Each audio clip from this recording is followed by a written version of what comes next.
तेवर न्यूज़ में आज हैं हमारे साथ डीपीएस ताजपुर के डायरेक्टर मसूद हसन साहब। आज इनसे कुछ सवालात हम करेंगे बतौर ख़ास एजुकेशन के बारे में, शिक्षा के बारे में। मेरा पहला सवाल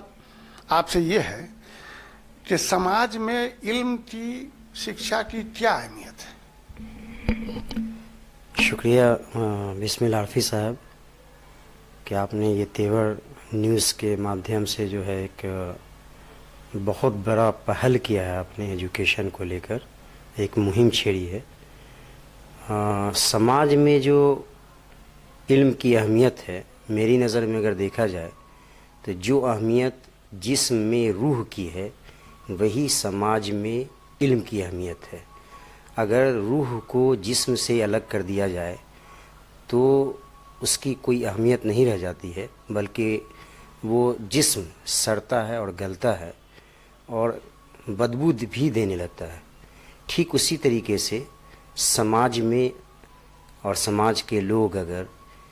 इल्म को अहमियत नहीं देते हैं और इल्म से दूरी बनाते हैं या बनाने की कोशिश करते हैं तो यकीनन है कि उस समाज से भी वो चीज़ जो उस मुर्दे से आती है, वही चीज़ें, वही बुराइयां समाज के अनपढ़ लोगों से भी या किसी वजह से भी इल्म हासिल नहीं किया हुआ उन लोगों से भी वही चीज़ आती है। मैं समाज को के उन तमाम वर्गों को आपके तेवर न्यूज़ के माध्यम से गुजारिश करना चाहता हूँ, निवेदन करना चाहता हूँ। अगर मुझसे ये कहा जाए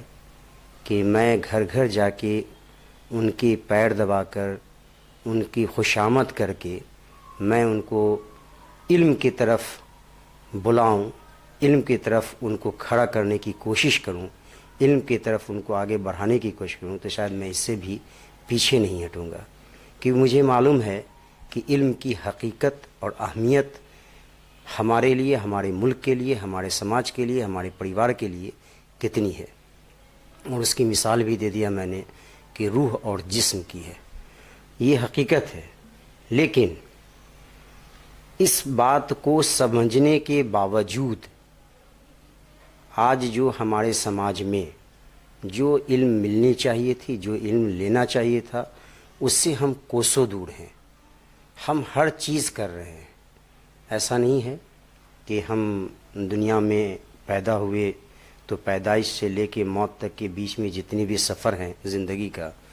उसमें रोटी, कपड़ा, मकान, बीवी, सवारी,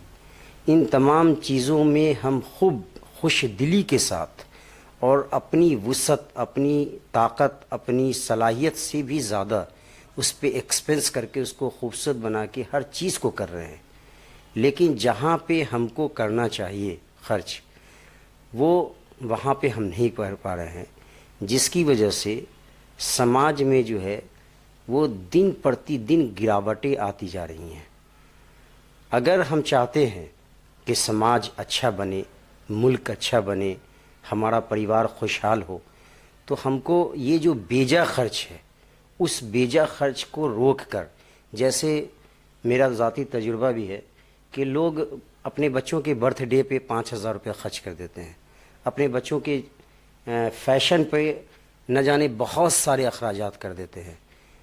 लेकिन उन्हीं से अगर कहा जाए कि अपने बच्चों को बेहतर तालीम दीजिए तो उस वक्त में उनको बहुत गिरा गुजरता है। मैंने ये भी देखा है कि बच्चों के लिए 4,000 5,000 के सूट लेना उनको ईद के मौके से, बकरीद के मौके से, पार्टी के मौके से बिल्कुल आसान लगता है, लेकिन जिससे उनकी बच्चे की ज़िंदगी संवर सकती है, बन सकती है, हमारा समाज बन सकता है, उन चीज़ों पे अगर जैसे किताब है, किताब को ख़रीदने में यानी गार्जियंस को गिरा गुजरता है कि हम बुक कैसे ख़रीदें और कैसे लें, हमारे पास तो पैसा नहीं है। लेकिन फिर उसी आदमी को देखते हैं दूसरी तरफ तो अपने उसी बच्चे के लिए जीन्स वो 4,000 5,000 की हंसते हुए, खेलते हुए, खुशहाल तरीके से ले लेते हैं। आप जो कमी समाज में बता रहे हैं तो ये मुस्लिम समाज में है या पूरे समाज में है? मुस्लिम समाज को आप कहाँ देखते हैं? देखिए, ये जो है एक्चुअली हर समाज में है, लेकिन इसमें सबसे ज़्यादा जो है वो मुस्लिम समाज में ज़्यादा पाई जाती है। मैंने देखा है कि मुस्लिम समाज में ईद के मौके से अगर आप जाएं तो देखेंगे कि कपड़े की दुकान में जो लेटेस्ट से लेटेस्ट चीज़ है वो चीज़ लेने की कोशिश की जाती है। इवन कि कीमती कपड़ों के साथ कीमती जूते चप्पल भी हम खरीदते हैं। लेकिन फिर उसी इंसान को जब आप देखेंगे कि स्कूल और कॉलेजेस के या बच्चों के ट्यूशन फीस से लेकर रिलेटेड, तो उस वक्त में वो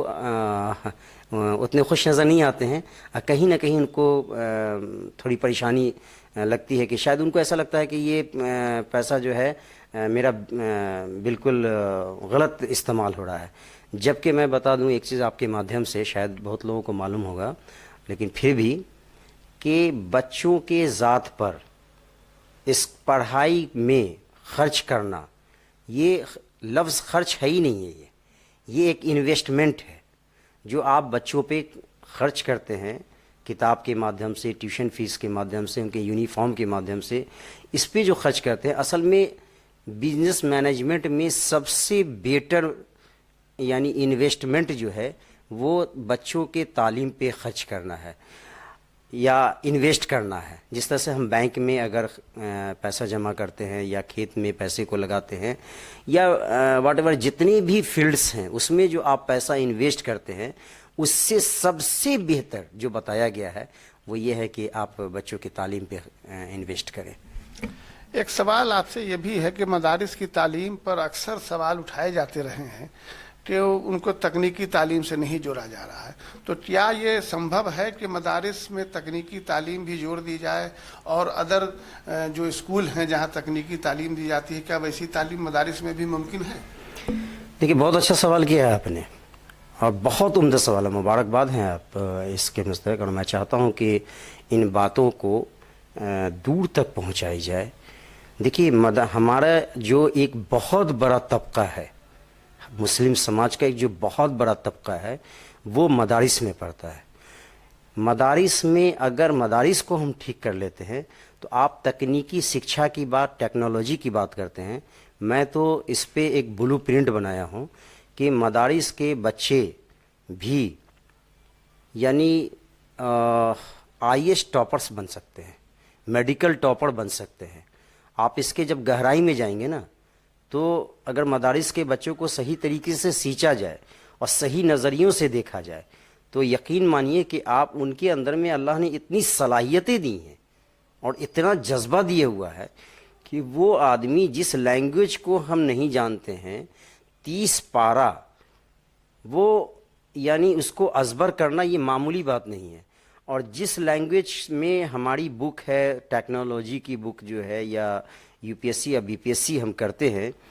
वो, या मेडिकल्स जो जितनी भी चीज़ें, वो दिन रात उस लैंग्वेज को हम सुनते आ रहे हैं और सुनते रहते हैं। अगर एक बच्चा 30 पारा कुरान हिफ्ज़ कर सकता है तो उसके लिए डिक्शनरी हिफ्ज़ करना, उसके लिए फिजिक्स और केमिस्ट्री हिफ्ज़ करना, उसके लिए इंग्लिश के लिटरेचर्स और वर्ड मीनिंग रिमेंबर करना उनके लिए कोई मुश्किल नहीं है। एक चीज़ की कमी है, हमारे उलमाए कराम शायद इससे आगे अपनी जो पुरानी ट्रेडिशन है उस पुरानी ट्रेडिशन से आगे नहीं निकल पा रहे हैं या सोच नहीं पा रहे हैं, या फिर बच्चों के अंदर में जो अल्लाह ने उसकी सलाहियतों को दी हुई है जिसको हिडन क्वालिटी बोलते हैं, वो हिडन क्वालिटी को समझने की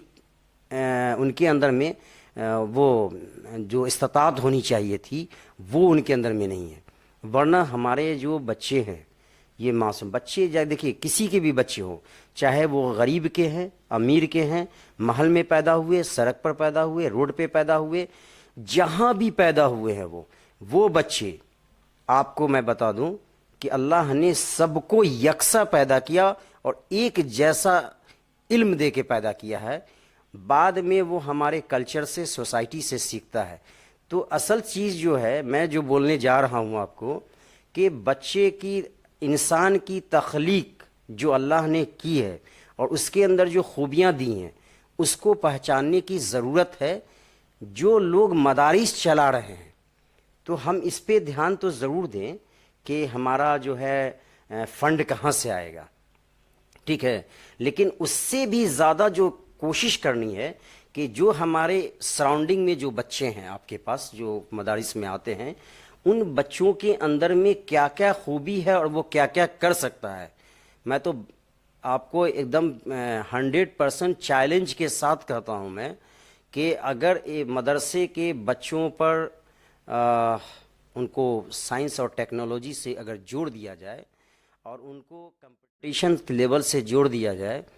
تو شاید ہم کو لگتا ہے کہ ہندوستان نہیں بلکہ پوری دنیا میں جتنے بھی کمپٹیشنس نکلیں گے اس میں 50+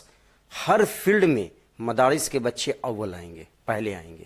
اس لیے ضرورت اس بات کی ہے کہ ہمارے علماء کرام کو دل کو کھولنا، ذہن کو کھولنا اور اس چیز کو دیکھنا ہے کہ ہمارے اس دیش میں، ملک میں، ہمارے سماج میں کن کن چیزوں کی ضرورت ہے، ان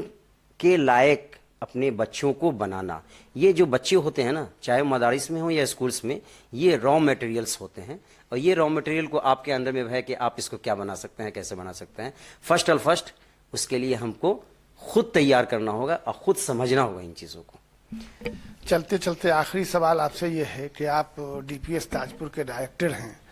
آپ نے اسکول قائم کیا، تو 2 جملہ اپنے اسکول کے تعلق سے، کیسی پڑھائی ہو رہی ہے یہاں، کتنے بچے ہیں اور آگے آپ کا کیا مقصد ہے، 2-3 جملوں میں بتائیں. اصل دیکھیے ایکچولی جو ہے جو ڈی پی ایس تاجپور ہے، اس کو کھولنے کا جو اغراض مقاصد ہے وہ حقیقی علم جو روئے زمین سے ختم ہوتی جا رہی ہے. جو لوگ اس کو آج کے دور میں یعنی پیسے کمانے کا یا پیسہ اگاہی کا ذریعہ بنائے ہوئے ہیں، اس سے باہر نکل کے میں نے اس چیز کو کھولنے کی کوشش کی ہے. اور الحمدللہ وہ یہاں کے جتنے بھی گارجینس ہیں تاجپور کے اور آس پاس کے، اور پھر یہاں سے جو بہت سارے ایسے لوگ بھی ہیں کہ اپنے ملک کے علاوہ غیر ملکوں میں بھی ہیں، تو وہ جب یہاں پر آ کر جن لوگوں نے دیکھا ہے بچوں کی تعلیم کا جو ایک سسٹم ہے یہاں پہ، تو سب لوگ خوش ہیں. لیکن میں ایک بات بتا دوں کہ میں ابھی سیٹسفائیڈ نہیں ہوں، مجھے کام کرنا ہے اور بہت اچھے طریقے سے کام کرنا ہے. دعا کیجیے ہمارے لیے، اور میں چاہتا ہوں کہ سماج کا ہر ورگ ہمارے جذبات کو سمجھنے کی کوشش کرے. اگر وہ مجھے موقع دیتے ہیں تو میں اس تاجپور کو آپ کے مادھیم سے بتانا چاہتا ہوں میں کہ میں جاپان بنا کے رہوں گا انشاءاللہ. بہت شکریہ. آپ تھے مسعود حسن، ڈی پی ایس تاجپور کے ڈائریکٹر.